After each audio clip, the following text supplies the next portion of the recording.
Well, what do you know? We're here. Hopefully, everybody can hear me. If you can't, well, you'll tell me, I'm sure. It's Divided We Stand, Saturday night, 9 o'clock ish, from Bridgeton, New Jersey, via Arlington, Virginia.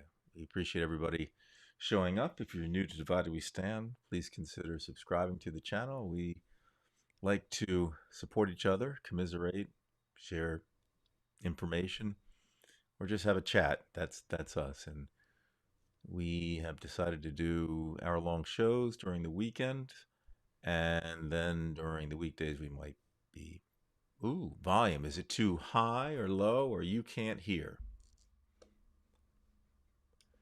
All right, check. 1 2, check. Turn volume up. How's that? Better? Worse?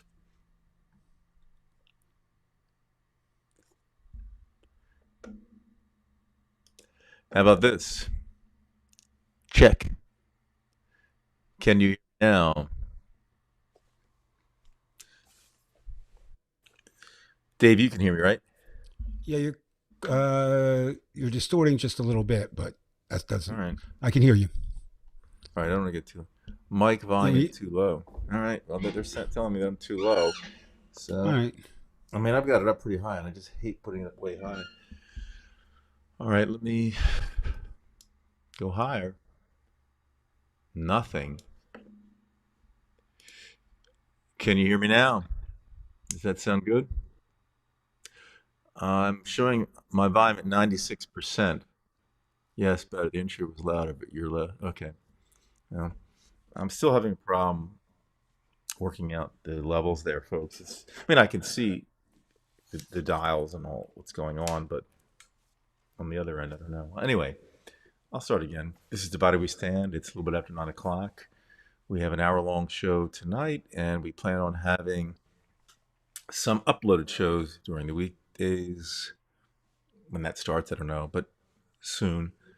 In any case, it's hot fun in the summertime. We are here, but it's really not fun in the world of politics and what's going on these days. If you are new to Divided We Stand and you're watching this and you've never seen me, this is Divided We Stand. We like to commiserate with each other, share information, just chat. Please consider subscribing to this YouTube channel. We don't monetize this. We're not looking for anything.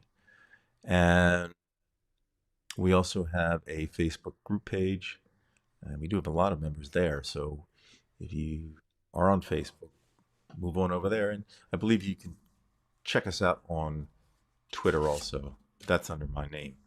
So anyway, first of all, I'd like to introduce my co-host and good friend, David Price. How you doing, Dave? Good. Hello, everyone. Saturday night, we're back. So let's give the people a show, shall we? Let's do it. Yeah. Well, Dave, I spoke with you. I believe it was yesterday in the afternoon, and a lot of things have happened to me this week that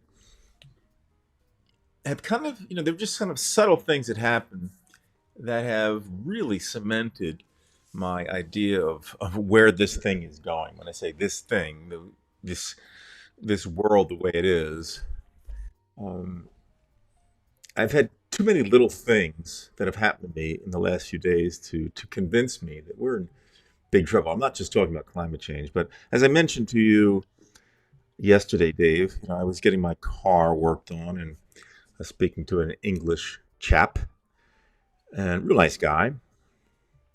But after about 4 or 5 minutes of conversation, I realized that, you know, he was dead set against the quote unquote woke people, against immigrants of his own country. And then today, of course, I do my weekend Russian conversations with a very, very sweet lady from St. Petersburg, an elderly lady who's a former math teacher, professor, and now she is a language professor, semi-retired, and she's all in with Putin and very much against Biden. No idea about Trump. And as we had our discussion, Dave, I kept thinking about the power of the television because now it's not simply an American thing. This thing is a human thing that transcends the entire human race. That I don't know how we get back to this thing. So, Dave, I'm going to let you make a few comments. I know we had discussed this yesterday, but I'd like to get your input because I'm usually the negative guy, turn optimistic, turn negative again. What say you? Well, I think the point is we'll speak to your British gentleman first.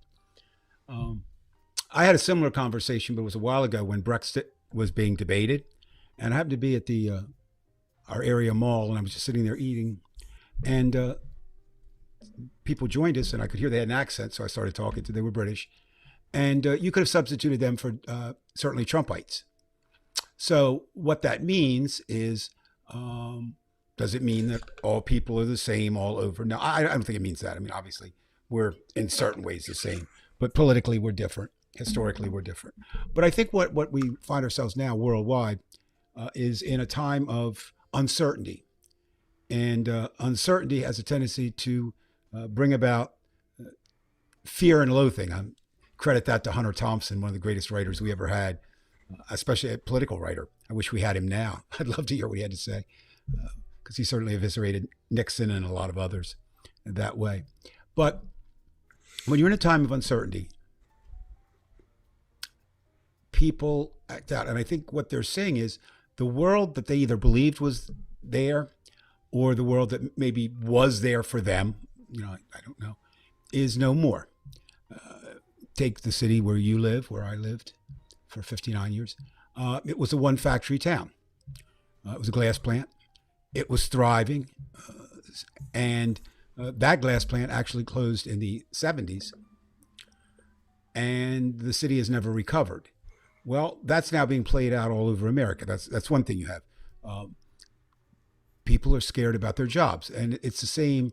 I'm sure that there are British companies, French companies, German companies that send their products or have their products made somewhere else.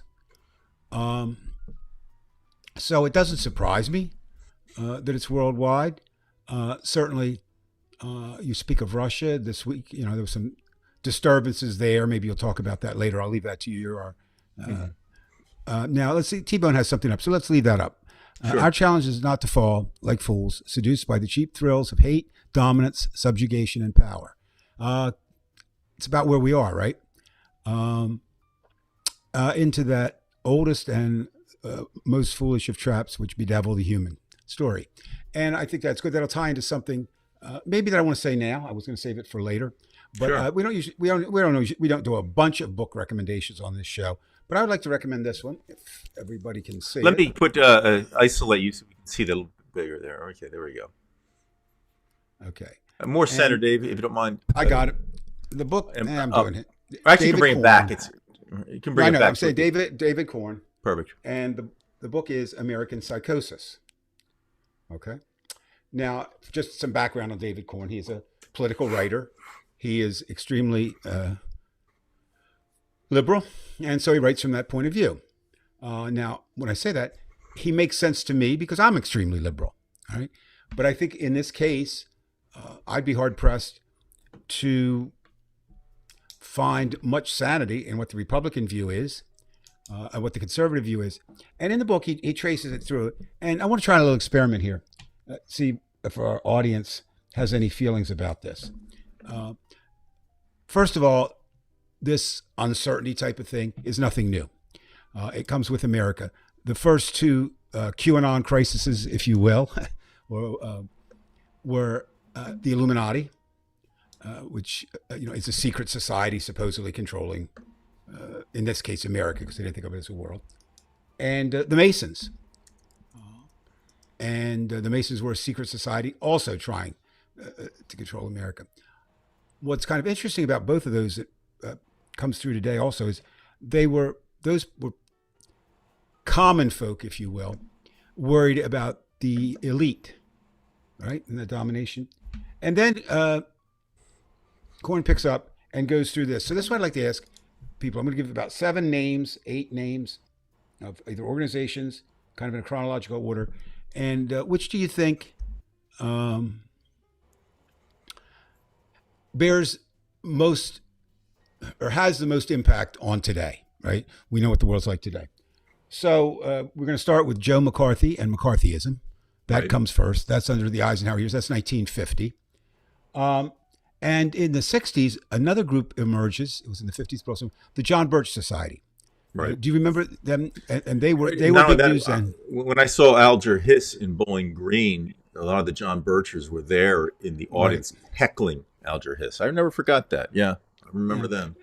And then you've got, of course, Barry Goldwater in 64 becomes the conservative, is the conservative, doesn't become it. He was that.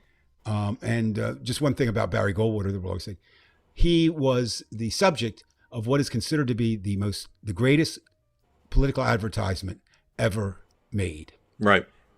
And it was basically a young girl, right, pulling parts of a flower, Okay. flowers off a daisy, and then suddenly blends into an atomic bomb.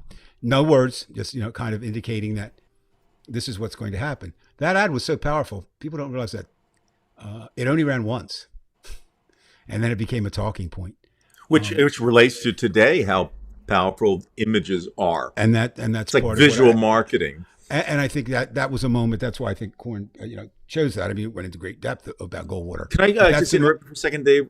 We've probably heard of like screen burn with televisions when you leave a static image. I'm not so sure we can't make an analogy between what this propaganda comes out on the screen puts a burn in people's heads, Oh, I think that's absolutely true. I mean, we've talked ad infinitum about Fox and the power that it has. And if you look at the numbers today, they don't vary much. 30%, 30%, 33, 33, et cetera, right? Staying in that third of people believing what obviously I believe, and I'm to be absolutely non-truth, not anything close. Goldwater, of course, then we get our friend Richard Nixon, who comes in. He lied. He said, "You won't have Nixon to kick around anymore." And that struck me because I always thought that quote was, "You won't have Dick Nixon to kick around anymore." But that's not the actual quote. He referred to himself like in the third person, and he said, "You won't have Nixon to kick around anymore." Mm-hmm. And that has echoes. I don't mean Donald Trump studied Richard Nixon, but how Trump says it's like it's almost like putting yourself. Well, it is putting yourself into a third person distance. And with Nixon, we get so many things, but we give him, first of all, the silent majority, a way to say to people, "I understand. You're not out there with the radicals protesting, et cetera, but you're the real Americans." You get the code word, which is a code word for racism, which was basically law and order. He didn't talk about, we have to do something about that.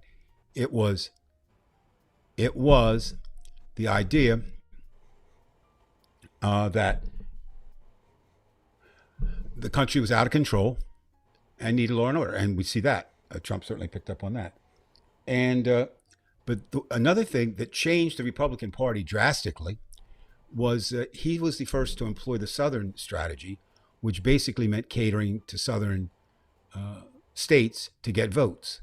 And a lot of that was came from George Wallace, who ran as independent candidate. But you've got Nixon, and he contributed. Then you start to get the moral majority, Right. comes after that. And that's probably the two most powerful members of the religious right, Pat Robertson, who just died, and Jerry Falwell. And they had strong beliefs that were kooky. Okay, they were just absolutely crazy, but geared around apocalyptic times. And Robertson took credit for praying away a hurricane so it didn't hit Virginia Beach. Ask me why he chose. Right. I have no idea why he chose Virginia Beach, and it didn't hit there. But I don't think his prayer had anything to do with it. And then we get Ronald Reagan, who I think did a couple things. He made it okay to kind of like Republicans again, if you didn't really know what you were going on, because Ronnie was an actor, a very good actor, Right. as a president, not a great actor as an actor. But he was not like impressive. Well, I don't want to say impressive as an actor, but because he was kind of like a B actor, but he was in advertising. He worked for GE, and that Right. is, again, there's your visual marketing again, and you take the acting skills and then you take the visual marketing skills. You're trying to sell something. This guy, he had the gift of gab.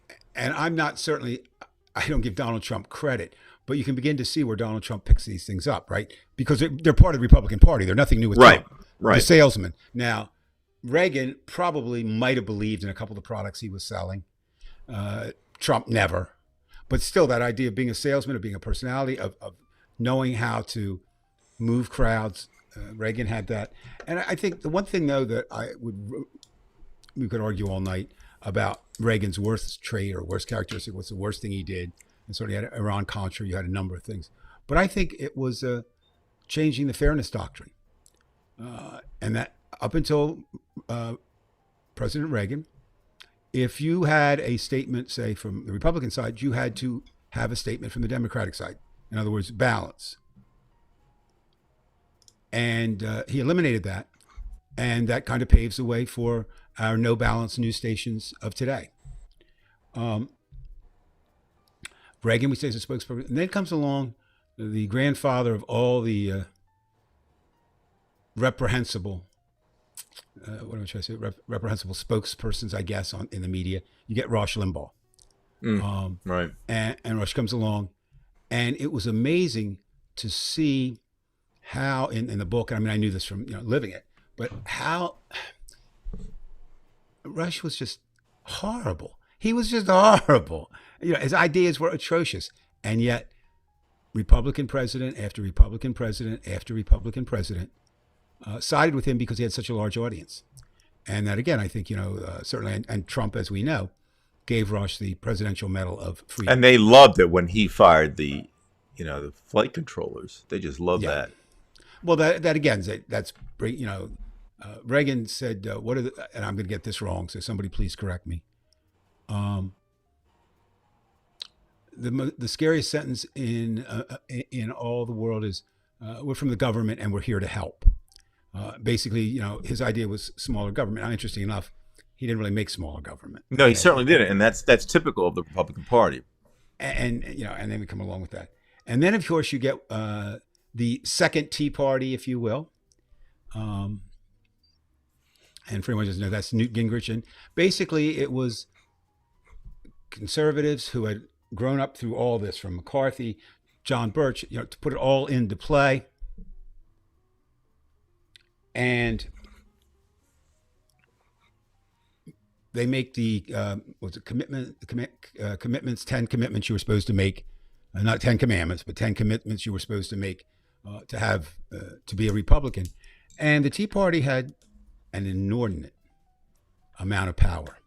So that's another group of voters that we have, and we've talked ad infinitum but I think it's a bearing of how almost all the Republicans attacked Barack Obama in terms of blackness and playing around with the idea of us and them. And I think in Corn's book, that was clear. The Republicans always saw it as us and them. And I'm not so sure the Democrats did. I'm not so sure. I'm not so sure Biden does right now. I mean, it's an interesting kind of concept. And I may be completely wrong. Maybe he does go home every night to Jill and curse out every Republican that's ever been. But that's not the impression I get. And I think if you look at it through, well, from the 50s to today, the group that doesn't compromise are the Republicans, and it's only getting worse. So if anybody's any strong feelings, I mean, I don't know. What do you think, Brian? Who do you think of that gallery of rogues and rogue organizations? Who would you say is the most responsible for getting us here today? And we'll throw Trump in there. I mean, if you want to throw Trump in there. Well, I saw, Joey was asking about, with Reagan the start of the economic problems. He wasn't the start of the economic problems per se, but as I think it was Bella had mentioned, I want to go back to Bella's quote because that he exploded the national. That was Silly Wonka. The acceleration of wealth inequality, and here you have everything on credit.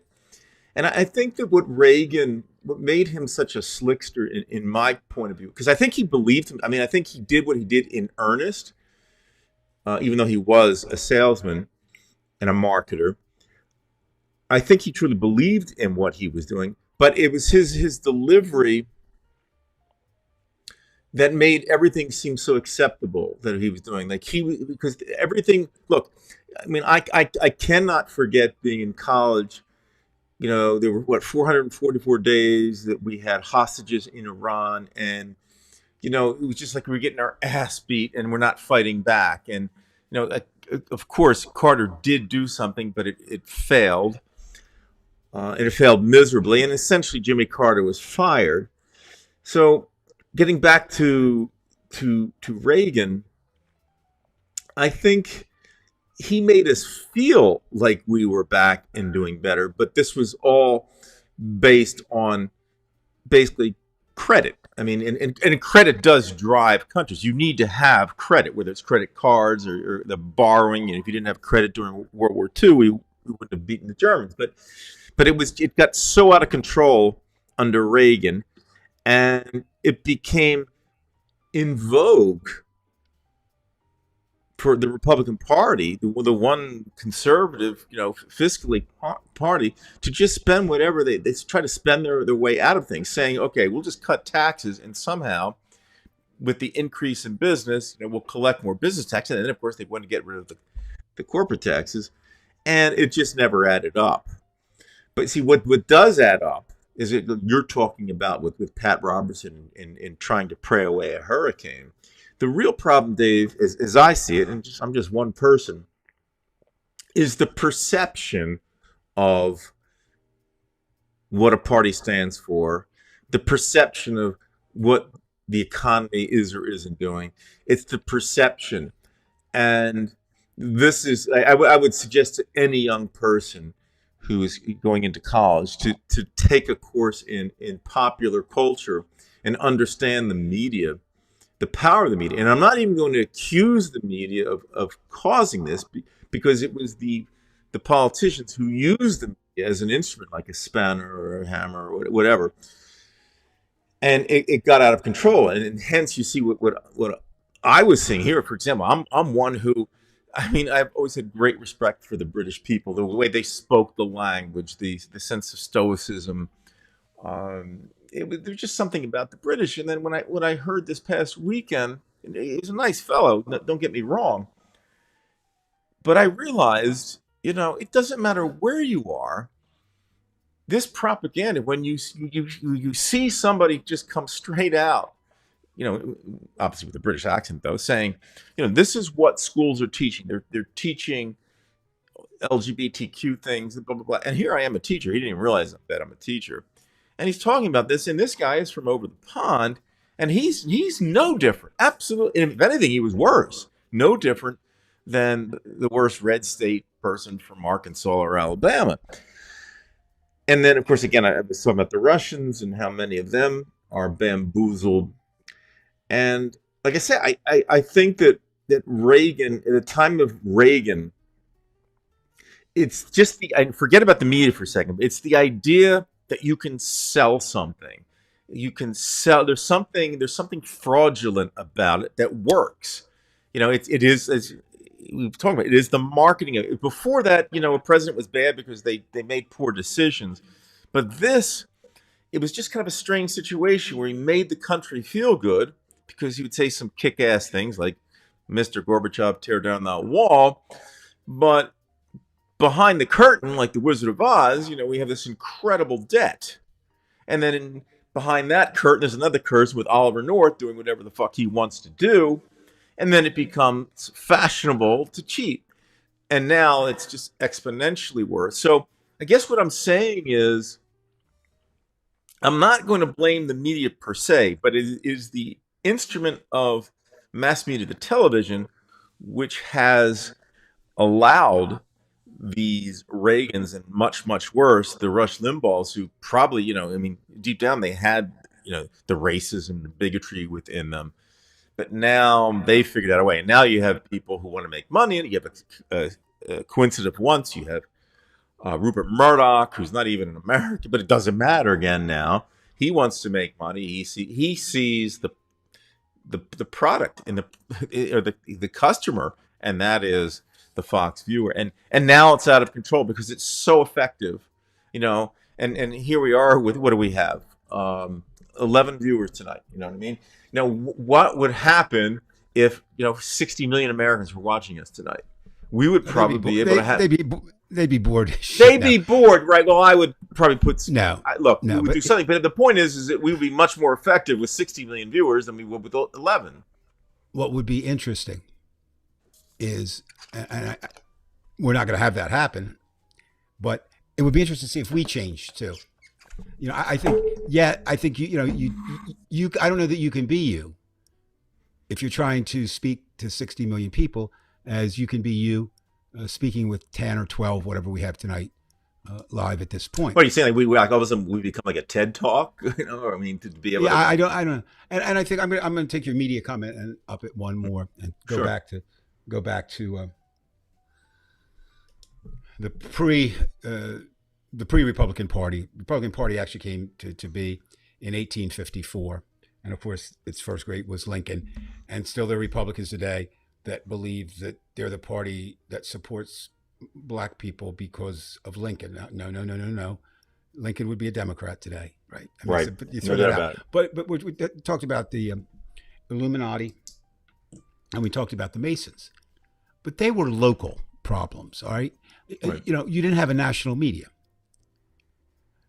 By the time you mentioned Alger Hiss, by the time Dick Nixon, who made his first bones of being anti-communist when he came in 1950 and was part of that Hiss thing, and then of course Joe McCarthy following him, that became riveting TV. The famous quote, and I think this bears some merit in today, or looking at it under today's microscope. Again, I'll probably get this wrong, but the attorney for one of the young Army lawyers that McCarthy was just going after, and this was after years of his doing it, he said, "At last, sir, have you no decency?" Right. And I think today we don't have decency in one party. I think that's absolutely true. That was one man. That was Joe McCarthy, and people were hesitant to take him on in his party, just like they're hesitant today for Trump. But I think. So you've got TV, and then you've got the social media today, where you can make a comment, and tonight I'm going to talk about a few that were made online, and depending on how it gets amplified, it can go out anywhere, right?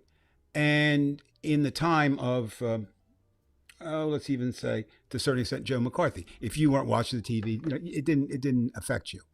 And TV was relatively new, so yeah, I mean, I'm not going to blame the media, like you. But I think without media and the way it's structured today, that we would not have maybe as divided. We'd still be divided, but maybe not. I don't know. My guy, I mean, it's fair if I ask you. I'm trying to think who I would say was the most influential. Well, that's hard. I'm going to go with Nixon. I think uh, because of the things that he did, and he's kind of a thread that plays through all the way up to well, what 72, right? Or past that a little bit with his election. So it's just kind of an interesting experiment, and so I do recommend that book to anybody. It's relatively long. I think it's like 333 pages or something. But I'm not going to say you couldn't put it down. You can read it a chapter at a time and follow it. But it really does, I think, put it in perspective. And there it is, American Psychosis, a historical investigation of how the Republican Party went crazy. And I think that is accurate. I think today, would you agree, Brian? The Republican Party, that is a fair description of the Republican Party. The word crazy.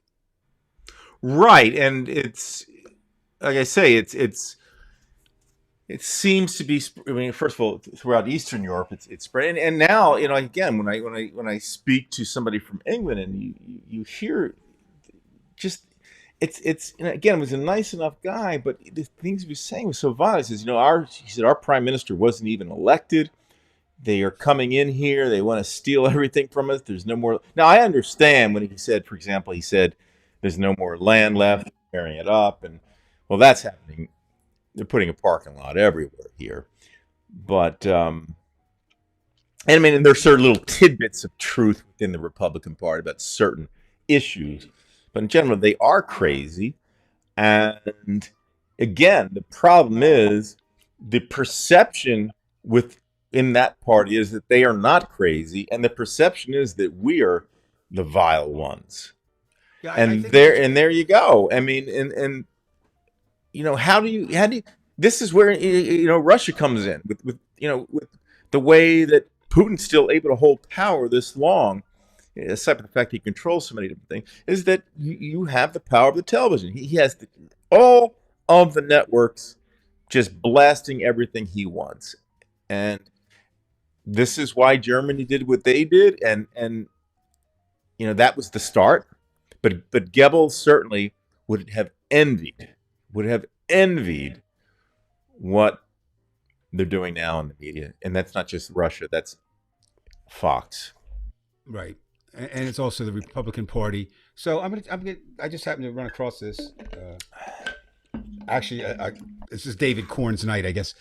It was in I get a newsletter from him, sometimes 3 times a week, 2 times a week, whatever he writes it. And he, one of the things he does, which is kind of cool each time, he comes up with dumbass comment of the week. And he said, there's no shortage. And this week, there's 3 I want to deal with that deal with Juneteenth, right? Mm-hmm. Which was Monday. And of course, Republicans would not really support necessarily Juneteenth because minority voters and minority people are not their concern. The first one goes to somebody. This is something he put on Twitter. His name's Charlie Kirk. And Mm-hmm. Charlie is basically he's the head of Turning Point USA, and he's kind of the king of Trump's young people, right? He kind of speaks for Mm-hmm. that. So, this is Mr. Kirk's words. If Juneteenth was really about emancipation, why not? ... September 22nd, 1862, when Lincoln issued the Emancipation Proclamation.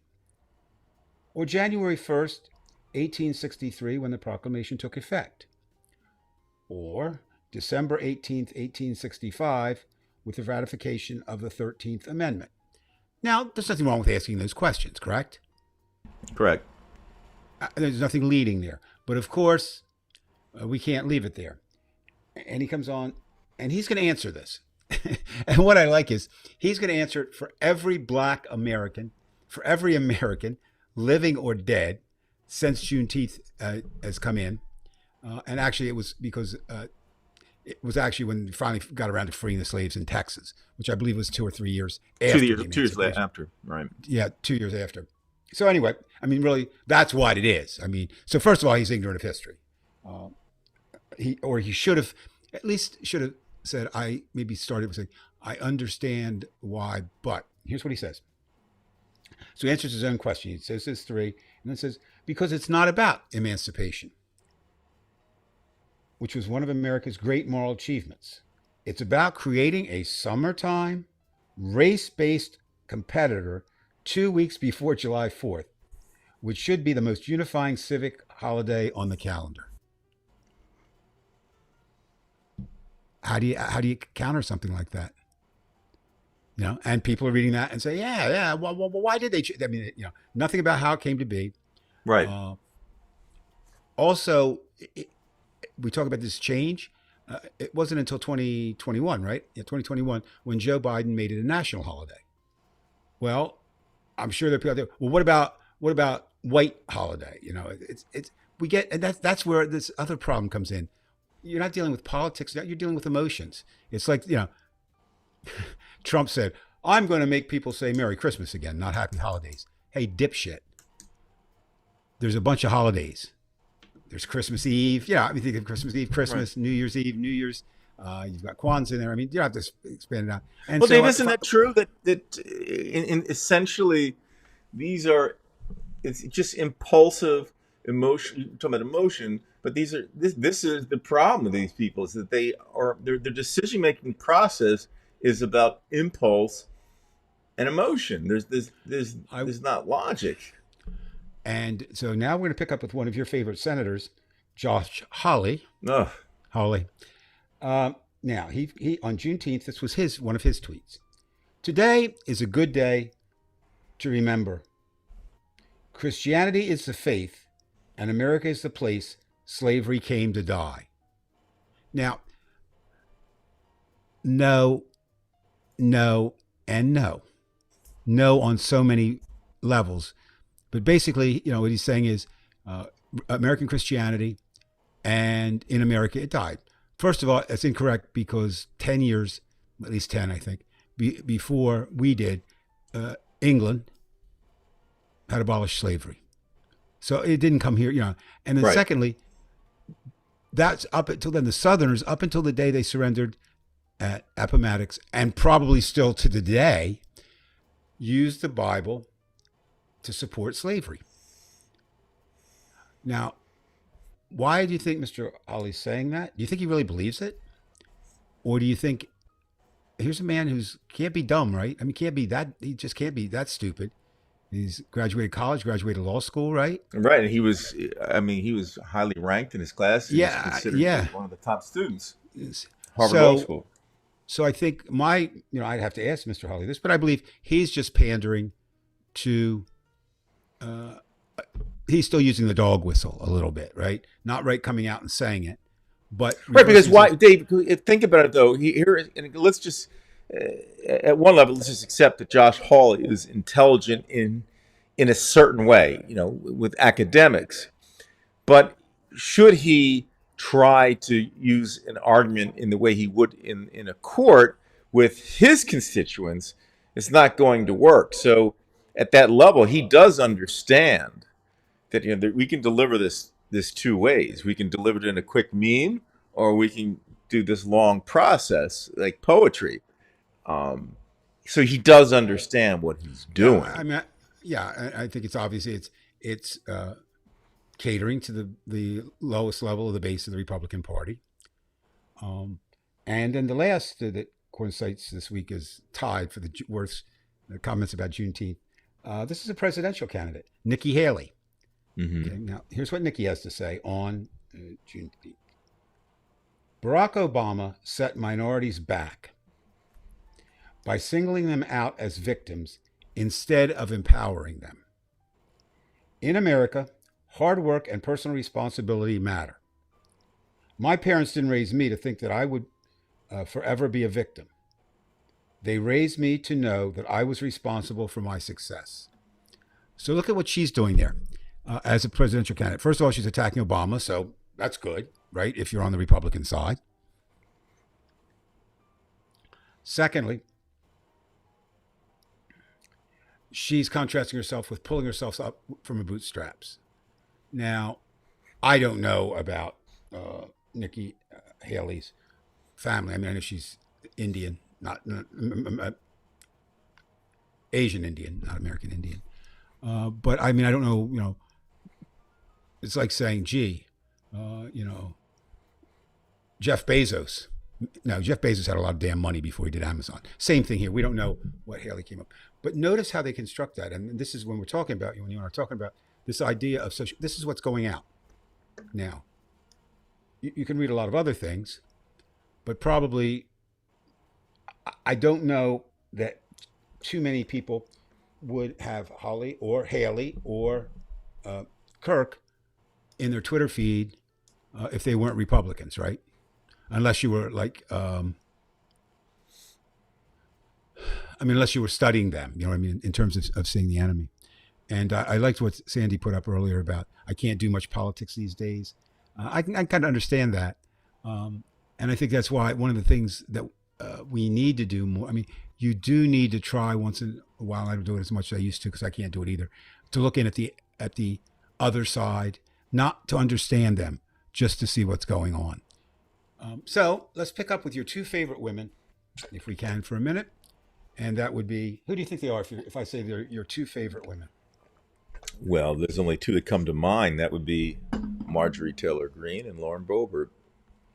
And Marjorie Taylor Greene and Lauren Boebert made the news this week. Do you know Yes, what they they did. made the news of? Yes, indeed. What did they do? They went low and on the floor of the Congress.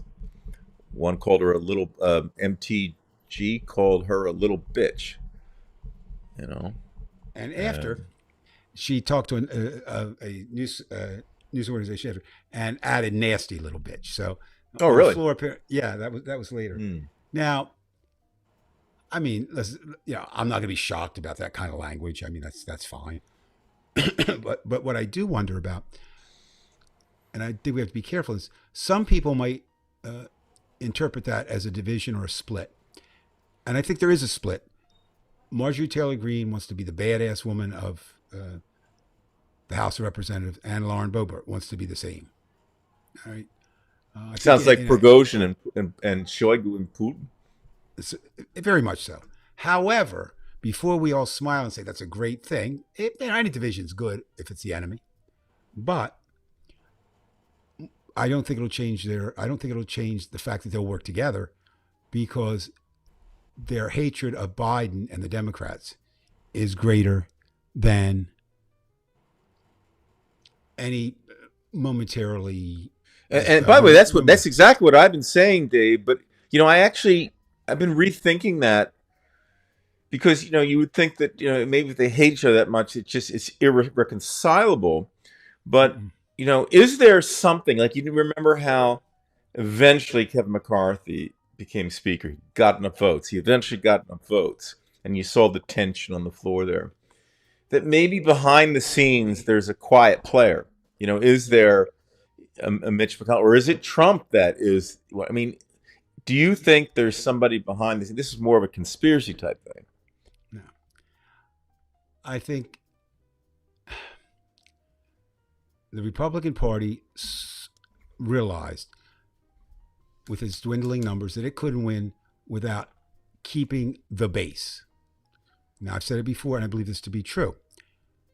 If you are running for the House, you don't really worry about the Democrats. You really don't. Okay?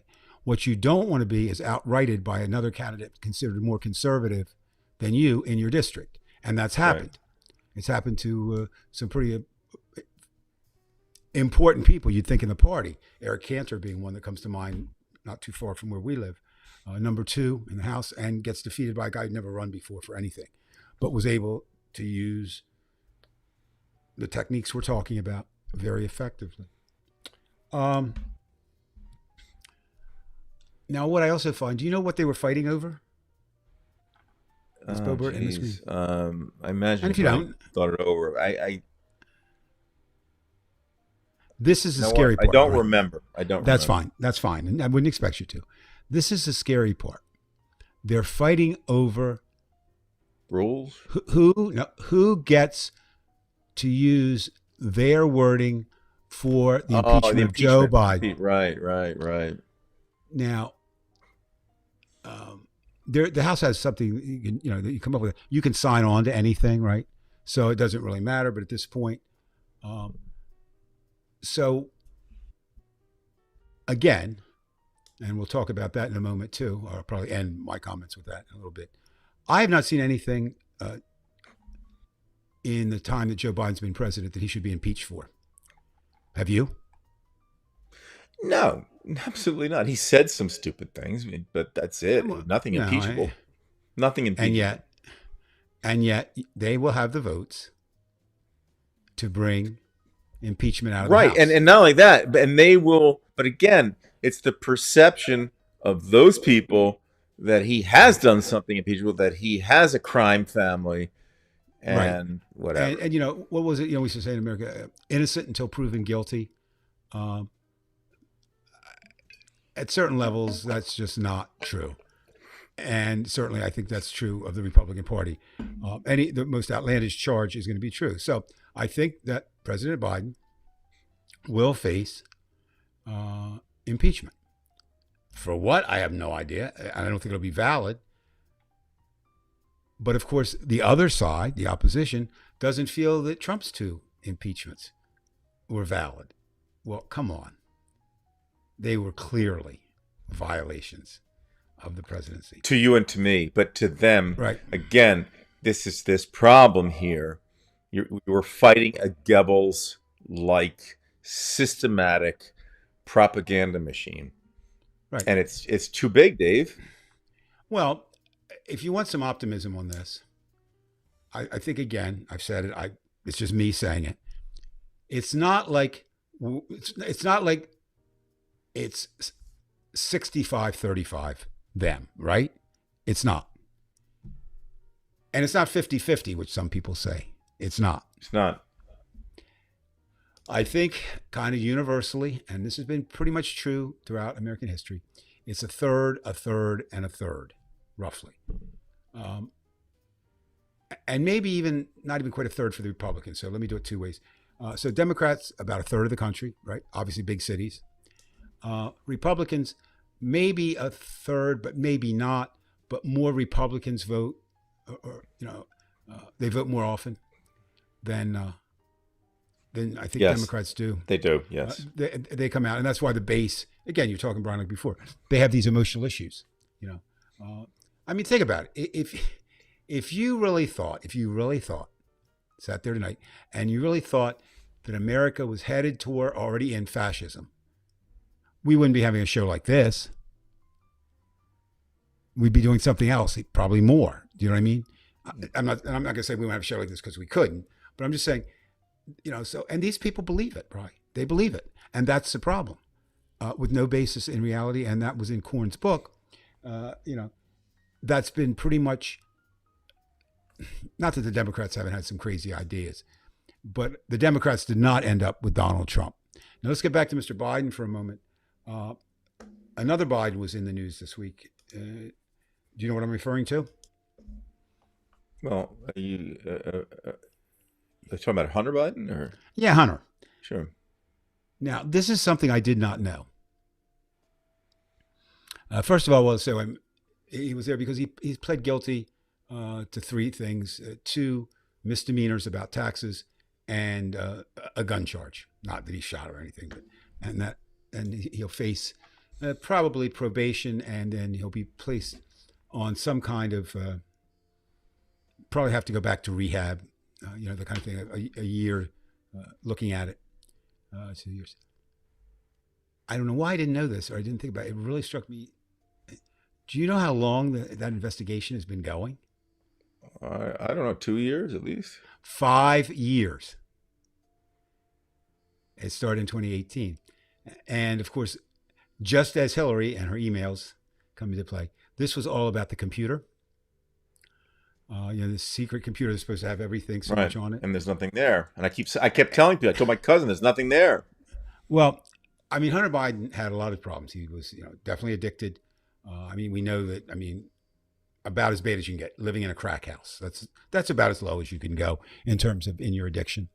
But he has to have some semblance of some idea of what to do and what not to do in terms of his computer. And indeed, that was. There's always been dispute about that, but according to the investigators, they there was indeed the computer that we talk about, Hunter Biden's computer, that went to a computer repair shop, which somehow they were able to trace down, and they looked at it, but nothing was really there. Here's the problem: do you really think the Republicans are going to believe that? No, again, it's No, the of course not. perception.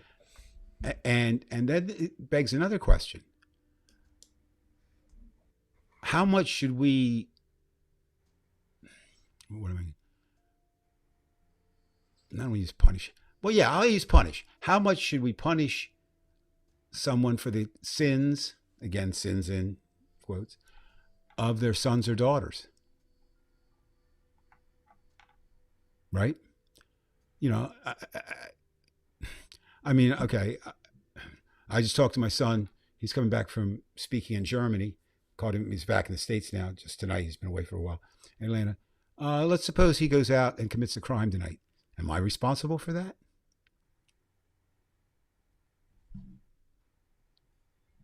I don't think so. Not directly. Now, if I'm with him or it somehow benefits me, and of course that's what the Republicans are trying to say, that Joe Biden did two things with his son Hunter.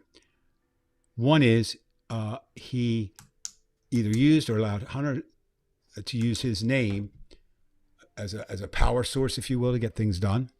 And it was in Ukraine and China, and I think there was one other country where supposedly some of these things took place.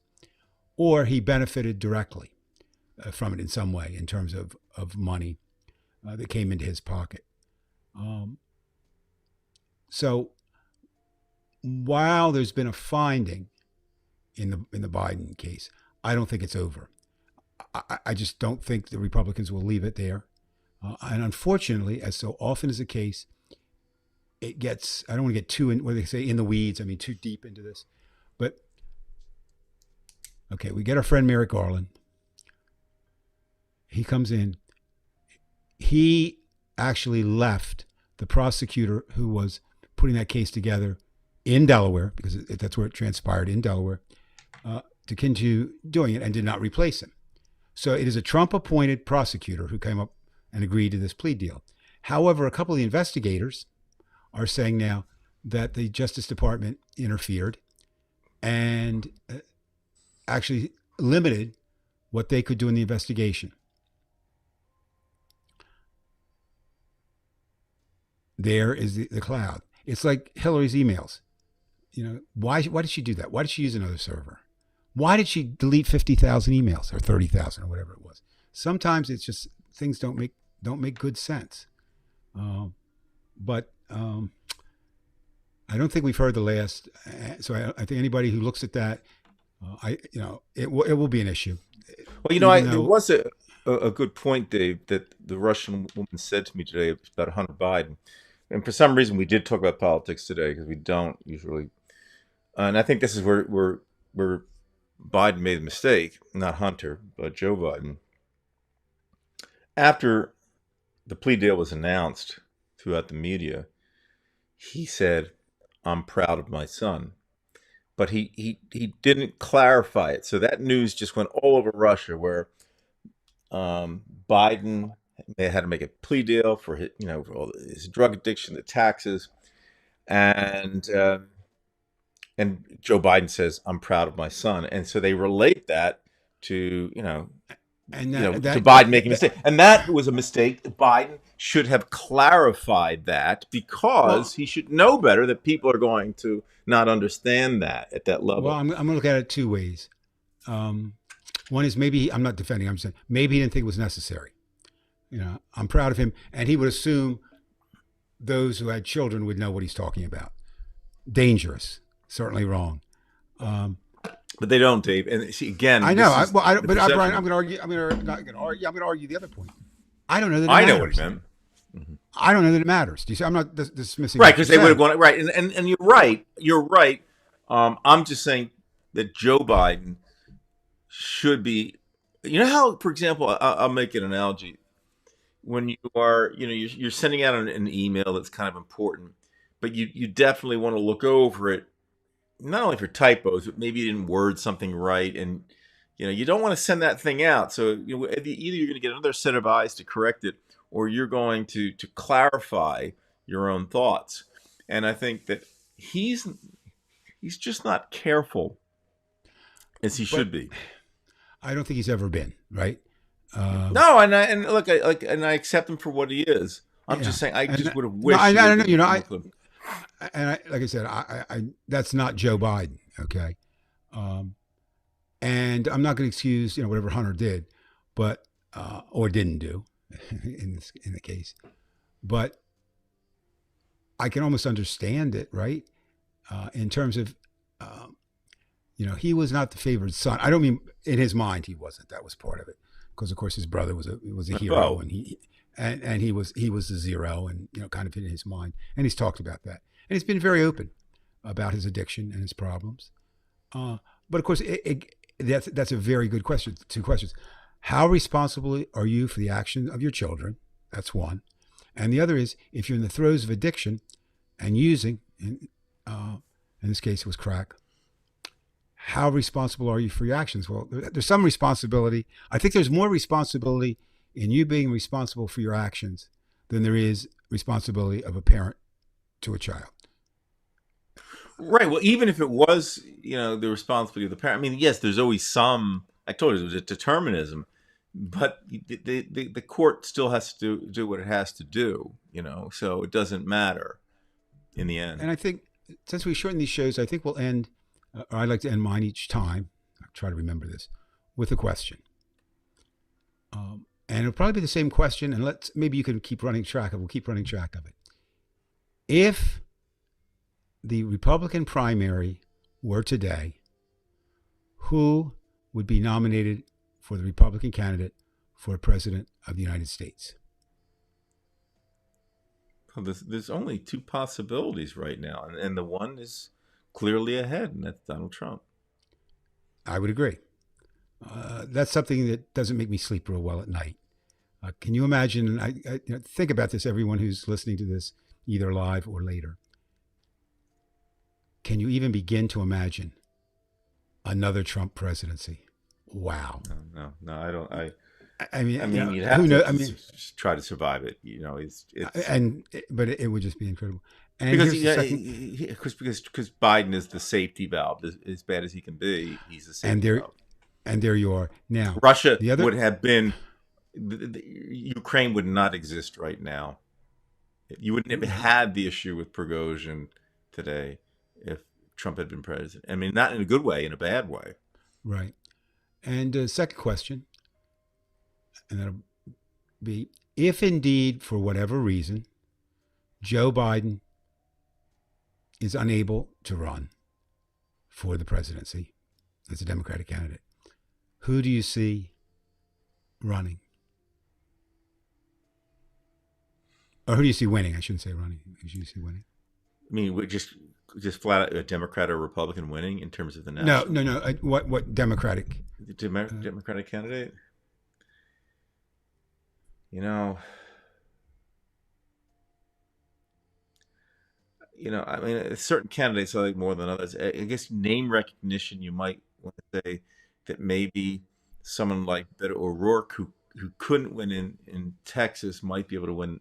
Better chance of winning the national, even though he may have actually won that election. But let's just throw that to the side. There are a lot of decent people who could be candidates, but they don't have. The Sheldon White House doesn't have the name recognition. Kamala Harris, as you said, Dave, it's a lot of fault. You'd like to have an African American candidate like Obama because you need to get the African American vote out. Let's face it. The Democratic Party's in a real conundrum right now. There isn't a really strong Democratic candidate. And yet Hakeem Jeffries maybe, but even that. There's one, right. There's one name. Tim Ryan. Just like Gavin Newsom. And a lot of people seem to like Newsom, but again, does he have national name recognition? You're right. So you're kind of stuck with Kamala to a certain extent. Right. Because there's going to be big problems if she doesn't get the nod. In terms of the question becomes, there'll be big problems in the party because obviously it'll be a snub to African Americans and it'll be perceived by some as a snub to women. The problem becomes, is America set up right now to have a female African American president? Well, I'll just say the only answer is yes, because look what we have with Trump. You can't get any worse than that. You can't get any worse than Bush, at least you thought, until you could get worse. I can't see Kamala Harris being worse than Bush, or definitely Oh not Trump. no, no. But I'm saying, in other words, is she electable? And Well, that's another that. question. That's another And again, question. Because the and perception, back to what I was even, back to finish a thought. I kind of dropped earlier, and we'll end with this. Again, we said it's not 50-50, it's not 65-35. It's really a third Democrat, maybe a smaller third Republican, but sometimes overcomes that because of their tendency to vote more, come out every time. And a third, I don't say a third who don't vote. And really, it comes down to, you're going to have to draw from that third that don't vote somehow to win the next presidential election. We just had something interesting here in Arlington for the first time. We have rank order voting. I don't know if everybody's familiar with that, but you go in and there were 6 candidates running for the Arlington board, and you rated them: your first candidate, your second candidate, and your third candidate.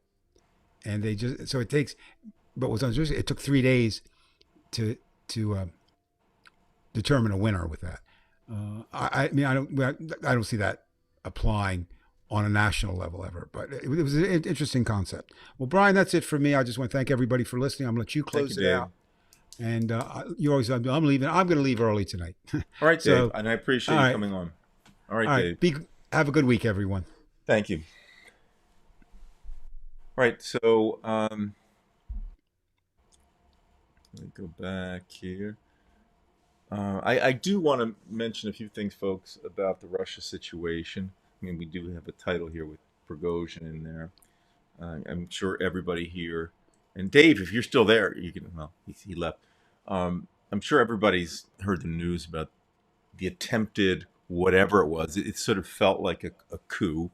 As you know, I was there in '91 during the coup, and that whole idea of the tanks rolling up the streets. It was the same kind of feel, and you saw somebody going from Rostov on Don to Voronezh, and he's halfway to Moscow, and then all of a sudden a deal is brokered, and who brokers the deal is Lukashenko, who's a Belarusian. Belarus. Now, I got in trouble today for calling Lukashenko a puppet of Putin, because the woman I was speaking with was a supporter of Putin, and she likes Lukashenko. Okay? And again, these people come at it from a different viewpoint. But there was a whirlwind in these 24 hours. It's not even quite yet 24 hours. It was yesterday that it started breaking that Prigozhin was going to leave Luhansk, and he was going to go to Russia. He'd had it because he was being bombed by his own, by the Russian army. And he seemed to effectively been moving north toward Moscow. And then all of a sudden, there's this brokered deal. And the deal is, as far as I can read, is that Prigozhin will have safety and immunity in Belarus, and something else has got to happen. Okay, because Prigozhin, as far as I can understand it, basically disagreed with Gerasimov and Shoigu in how they were, working through this war. They were all assholes, and they all want to destroy Ukraine. But how they're going to do that, how they're going to execute this war, that was a big difference. And then you saw the power play in Prigozhin. He wants to be somebody. Shoigu, who's kind of Turkish, who's Turkish Russian, and he's trying to make a name for himself. I don't even think he's was ever in a battle. I'm not sure, but the point is, you have people who are basically narcissists, and Prigozhin's batshit crazy. He's probably worse than what Zhirinovsky was, but he was showing the weakness of the Russian army because he was making, again, he was halfway to Moscow, and a deal had to be brokered because what was what was Putin going to do? He's going to have to attack essentially Russian soldiers, though they're mercenaries, in Russia. You would see that happening, an actual firefight amongst Russians, which to me signals a feel of a civil war. And Putin himself supposedly took off in a plane. So where are we with this kind of thing? And I like Dave likes to call me the Russian expert, but I'm certainly no expert. I've only just been in a coup, and I've studied Russian politics for quite a while, but that doesn't mean anything. It's just it really is an enigma, as Churchill said. So again, within 24 hours, we have essentially a coup attempt. We have a deal brokered by Lukashenko. And then afterwards, Putin's making a statement that people have to be held responsible for this. So where does this thing go now? I mean, all of a sudden, see, I look at it in two different ways because those soldiers, the Wagner soldiers, have to go back to Ukraine and fight, and now they're going to think, well, hold it. What did I do this for? Now I'm just going up here and going back. It's like taking a weekend trip and you're coming back. What did you get out of it? I don't know. The soldiers certainly didn't get anything out of it. Prigozhin probably used them. Prigozhin's got a name, and the world was placing a spotlight on him for a day. But Putin is still going to be angry at this because it did expose a weakness. And in that sense, this thing may not be ended. So will Prigozhin be poisoned? Will we find out next week that he'll jump out of a 12-story apartment in Belarus? I don't know. All I know is it sickens me because even people who support Putin, like the person I spoke with today, understand this. 2 days ago, throughout all of Russia, there are advertisements for young people to join the Wagner Group and the Russian army. I mean, it was all over the place. And these very people who support Putin, they're behind Prigozhin too. Until, look, Prigozhin's been kind of snapping back the last month or so on Shoigu. But now, they've got to turn on a dime and say, what's going on here? We thought that this thing was kind of settled. And you almost had a civil war. So it's a good thing for Ukraine. It's a shame that, in a certain sense, that Prigozhin didn't go all the way.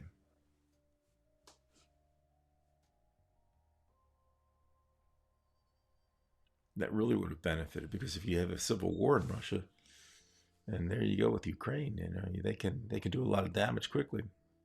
So anyway, as the title indicated, Prigozhin, Putin, Marjorie Taylor Greene, Boebert, the Republican Party. It's kind of fitting that this happened to people like us, that because we're really only viewers, right? I mean, we kind of know what we're talking about, but we don't. Aside from what we're doing right here, it's hard to change anything. We certainly can't change anything over there any more than anybody who lives in Russia can change it. So as I said in the title, I don't want to say that I feel powerless, but I do feel like that that viewer, that this propaganda that I've come to hate so much. The ability to essentially put on a Broadway show to get people, to burn that screen image in. And I don't know how you counteract that. I mean, this is all I can do right now at this moment. But whether it's with the Englishman with whom I spoke a few days ago, whether it's the Russian woman I spoke with today, or the Trumper who lives next to you,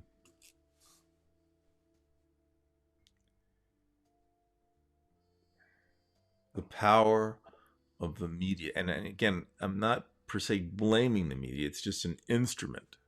It can be used for better or for worse. And I don't want to. I don't want to give up, and I'm not. I mean, this is why I'm here. But I feel like I see the continuum. I feel it being too big, at least for any one person. It's like I think what CB said.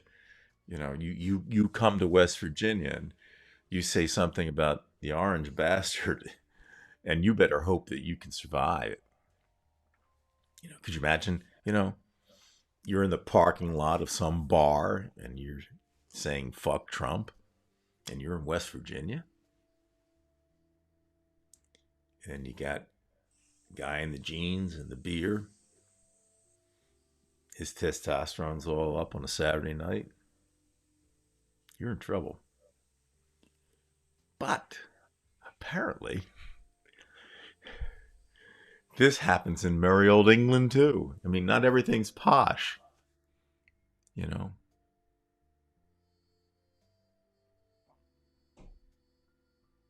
Because it isn't. And it's just the way people are. And it's like Lenny Bruce said, we're all the same old schmuck. If you're in New York, it doesn't matter whether you're Italian, you're Jewish, or whatever. You've become the same thing. And like I say, I think that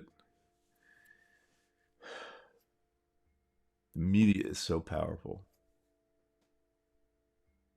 And maybe I'm bamboozled. You know? Who knows? But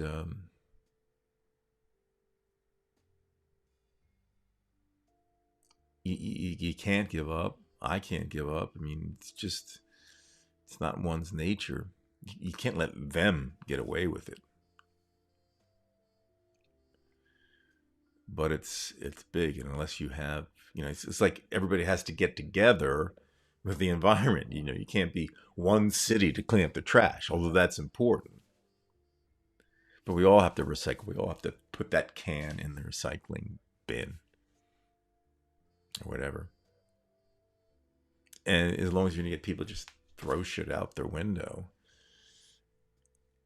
and they're not held accountable, it's not going to be done. This thing's hard to fix, and then this planet is so frail.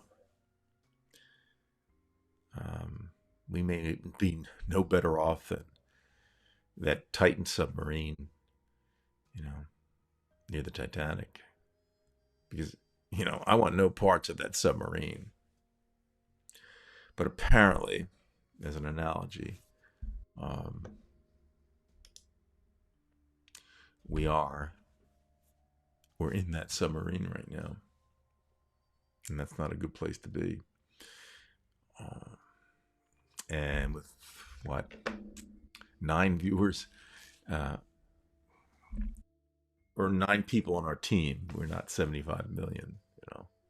It's tough. So we'll go through a few comments here.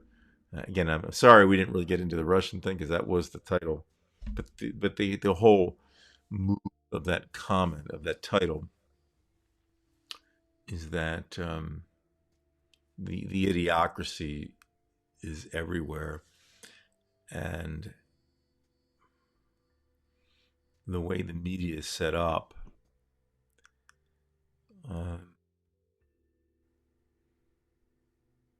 going to have to accept that we're not going to win this war.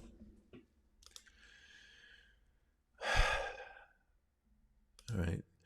Tsar Putin has got to eliminate the threat from Prigozhin and the facts he proliferates the war in Ukraine. Yeah, it was funny how Putin did leave Moscow. Here's your patriot, and he's flying out of there because he's thinking Prigozhin's going to get to Moscow, maybe, and he would, of course, Putin would be the main meal. Yeah, film at 11. Yeah, I had to stop watching Mellow Cup for a while.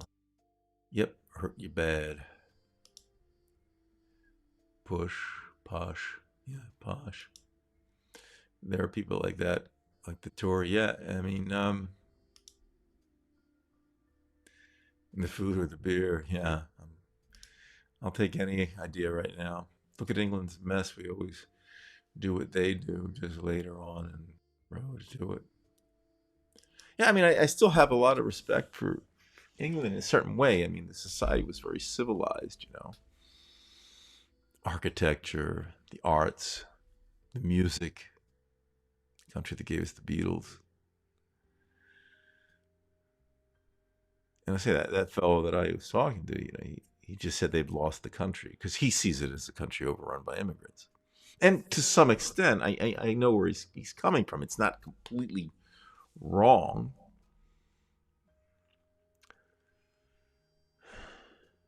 But you can't demonize people, especially if they're just trying to get out of something bad. We all live in a Niner submarine, an SU iceberg, Is Russia military voluntary?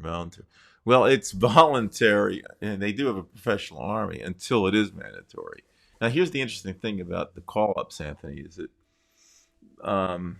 there is an app that a major governmental service called Gosusluga, and it's government service basically, and you have to register for the draft through Gosusluga, and most of the people who've been called up have been from the central areas of the country. Most of the young people from Moscow and St. Petersburg have not been called up. I mean, that's where the wealthy are living. And so in a certain sense, it's kind of like what happened with us in Vietnam, The fortunate sons didn't go. Where'd they do it? One more thing I've taken from the Coup-Coup event is the footage of the people in the streets speaking with Wagner troops, but the population completely avoiding Russian state troops. Yeah, I mean, who knows, what was really going on with that. Rostov, I know that Prigozhin was saying they were welcome with open arms, and there wasn't any bloodshed. But again, the weird thing is, the Coup-Coup thing is Lukashenko, because I have always seen Lukashenko as not as an arbiter, but he's a puppet. And why was Lukashenko put into this?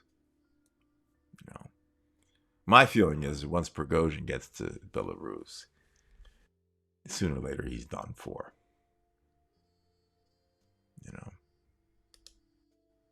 Media report on any politician, but difficult to get elected.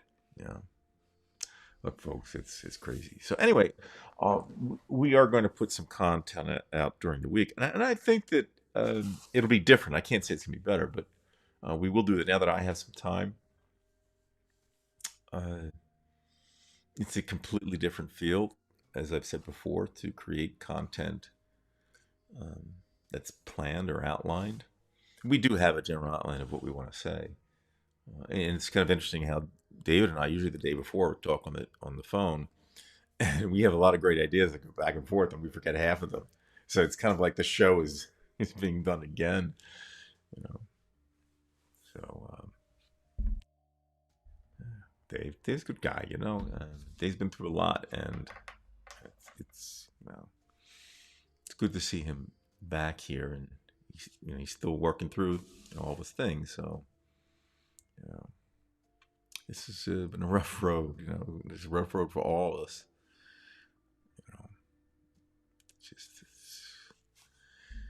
I don't want to say there's no hope, but we're running out of air, and we're 13,000 feet down. So anyway, I want to thank everybody for coming tonight, and I do appreciate it. Whether it's 9 or 19 or whatever, you guys are great fun to chat with. I'll read this last one here from CB down in West Virginia. I guess you have to be real careful, CB, with what you say down there. Now there's more than 20 private armies in Russia. In July, he ordered them to turn over their armies to him. Not going to happen. Yeah, not many people want to fight. Nobody wants to get killed. Let's face it.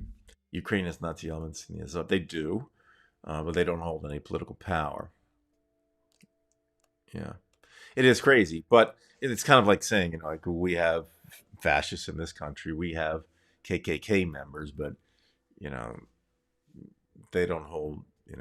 As far as we know, there are no KKK congressmen. You know what I mean? So, yes, the Azov, they're fascists. I'm not a supporter of the Azov, but they've never held a political seat, as far as I know, in Ukraine. Um, and now that Ukraine is getting, the support from the United States, they know damn well that, don't let the people there know you can't have the fascist. They want a democracy, and the Azov are something you don't want. Lukashenko is a glove puppet of Putin. I'm wondering which number of a coin. Well, it's just funny you say that, Epi. And by the way, Epi, thank you for showing up tonight, because I know again how late it is there. But I called him a puppet, as I said, a marionette. Today in my conversation, we normally don't speak politics. I know she likes Putin, and another friend of mine speaks, and she was already speaking with him about politics when it came on. So of course, they were going to ask me, and I brought up Lukashenko before this deal was brokered. And maybe I did. Maybe it was broken before. I don't know. But the point is, she has a very positive view of Lukashenko. She has the same view of Lukashenko, essentially, she has of Putin. But I'm not going to sit here and argue with her at 3 o'clock in the afternoon.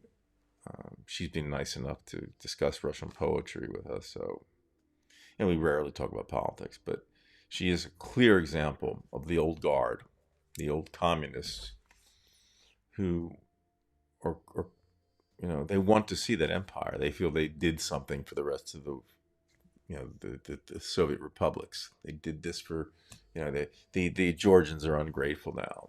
What we did for them. Latvia, Lithuania, they're ungrateful. Why did, and she even said, I can't understand why they weren't in open arms with us. Why are they doing this to us? Why is Ukraine doing this? They said they didn't even have a country, at one time in World War One. Ukraine didn't exist. Ukrainian people were there. Anyway, you get the picture. I do know better. I'm not going to argue with them any more than I argue with my cousin about Trump. It's just, you all know that, and in CB, you know that in West Virginia, you can't have that discussion with Trumpers. Yeah. So, non-burning cross, but snakes in church still have face purple crying, face purple crying. Yeah. Snakes in church still have. Yeah, that's pretty sick. And yet it's such a beautiful state. The mountains, just gorgeous. You know, I forget who's it? Richard Ojeda. He says Ojeda. Real good guy, but he couldn't win down there. Couldn't win a seat. Opposing propaganda is a fucker to reason with. Yeah, I mean, look at Germany.